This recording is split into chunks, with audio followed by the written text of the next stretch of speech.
अब हम आपको प्रिंटर की सेटिंग बताते हैं। कहाँ कई जगह पे एडोब फोटोशॉप में प्रिंटर की जो सेटिंग होती है, मिसाल कंट्रोल पी दबाया, फिर आपने कंट्रोल पी जब दबाओगे तो इंटर करोगे, कंट्रोल पी दबाने के बाद एक दफ़ा इंटर किया, फिर ये जब आ जाए यहाँ पे आप देखो कौन सा प्रिंटर लगा हुआ है, F7060। अब इसकी प्रॉपर्टी में जाओ तो ये तुम्हारे सामने वो सेटिंग आ गई है।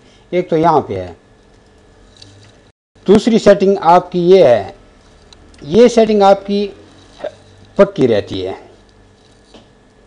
हमेशा के लिए मुकम्मल सेटिंग पक्की रहती है। एक यहाँ पे सेटिंग है और एक जो ऑप्शन मिसाल के तौर पर ओपन विद आप करोगे, यहाँ पे आपने सिर्फ पहले ये देखना कि मेरा प्रिंटर कौन सा लगा हुआ है, उसके बाद बात करनी है। ये कि आपकी ये है, ये मिसाल के तौर पर यहाँ पे देखो प्रिंटर सेटिंग आ गई, ये F7060 लगा हुआ है, कौन सा प्रिंटर आपने लगाना है, ये 3 जगह पे आपकी प्रिंटर की सेटिंग होती है।